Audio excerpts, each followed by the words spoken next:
Resto Geek. Et maintenant, votre émission jeux vidéo, Burger Games. Du coup, pour le mien, on va parler d'un truc qui n'a rien à voir, mais alors rien du tout. Un jeu dont personne n'a entendu parler qui s'appelle Dread Delusion. C'est très difficile à décrire ce jeu. Donc, c'est fait par une toute petite équipe. Et notamment, je l'ai appris en regardant les crédits du jeu, par Akuma Kira dans les développeurs, qui est le créateur de Lunacid, qui est un jeu dont j'ai déjà parlé plusieurs fois, qui est un des bangers de ces 10 dernières années. Et ce jeu-là est un des bangers de ces 10 dernières années qui n'est beaucoup trop peu connu. Vous aimez l'ambiance étrange des Souls, vous aimez les jeux de rôle des années 80, vous aimez l'exploration et ne mettez pas forcément beaucoup d'importance dans le combat de manière générale, mais ce que vous aimez, c'est explorer un monde, le découvrir. C'est un jeu qui est fait pour vous. C'est un univers absolument étrange sur des îles brisées qui sont près d'une étoile à neutrons qui les éclaire. Et on incarne un étrange prisonnier qui est nommé malgré lui agent d'un inquisiteur qui est enfermé dans un sarcophage qui le saigne en permanence pour ses péchés. C'est une ambiance de malade. Il y a de multiples factions, il y a de multiples quêtes dans cet univers ultra étrange. Je ne vais vraiment rien spoiler du scénario parce que si vous voulez le faire par pitié, faites-le. Malheureusement, il faut être un peu anglophone parce que le jeu est en anglais entier. Mais c'est un énorme jeu d'exploration avec un système incroyable, je trouve, de 4 stats sur lequel, en fait, parfois, pour entrer dans un bâtiment, vous pouvez crocheter la serrure, vous pouvez forcer la porte avec votre force physique, ou parfois, c'est votre maîtrise des arts mystiques qui vous permet, en fait, de trouver une porte dérobée grâce à des objets magiques cachés aux alentours. Le jeu m'a invité à fouiller tous les recoins, à me balader dans toutes les baraques, à me balader dans tout l'univers et à discuter pour la première fois de ma vie. J'ai parlé à tous les putains de PNJ pour en apprendre plus sur ce monde et sur le boss final, qui au final est une immense ombre dont on apprend à parler que par des dialogues, en fait. On la rencontre, le méchant du jeu, on le rencontre, enfin le méchant.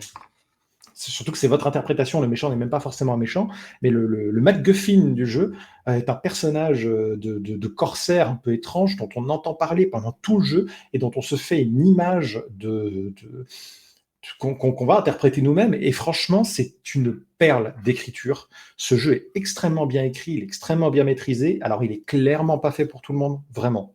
C'est pas un jeu fait pour tout le monde. Vous voulez un jeu Dark Souls pour la difficulté, etc. C'est un jeu, vous lui roulez dessus. Le jeu n'est pas difficile. C'est un jeu d'exploration, c'est un jeu d'univers, c'est un jeu d'ambiance. Mais honnêtement, ce jeu-là, je vais le refaire 3 ou 4 fois tellement j'ai surkiffé ma vie. Surtout qu'il y a plusieurs fins et l'exploration de ce monde est juste complètement dingue. J'ai réussi à être l'axe niveau durée de parole.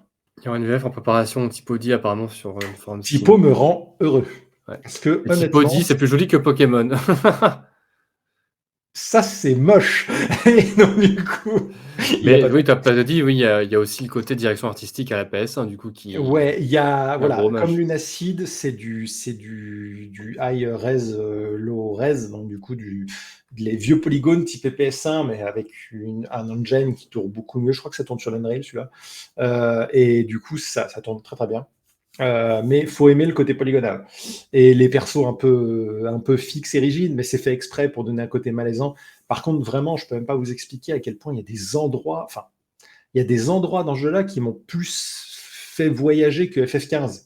Et là, c'est pas pour tacler FF15, parce que FF15, pour le coup, il y a vraiment des lieux qui sont magistraux. Il y a certaines villes et certaines régions dans FF15 qui sont magiques. Mais je trouve que Dread Delusion, par sa direction artistique et par le côté vraiment très tranché de ce qu'il propose, par ces histoires en fait de divinités qui sont des créatures presque extraterrestres au pouvoir absolument à la fois démesuré et inconnu, qui sont obligés de passer des pactes avec des humains pour survivre.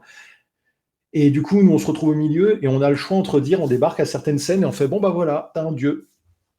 Bah, soit tu le zigouilles, soit tu le laisses en vie, c'est toi qui choisis. Et tu as entre tes mains les moyens de tuer des dieux dans ce jeu. Et c'est absolument incroyable. Et voilà, c'est une quête cosmique. Oh, c'est bon, ta gueule. Et du coup, mais il a raison. Donc voilà, si vous aimez les je sens que c'est un jeu qui t'a marqué. Vraiment, c'est un jeu qui m'a marqué.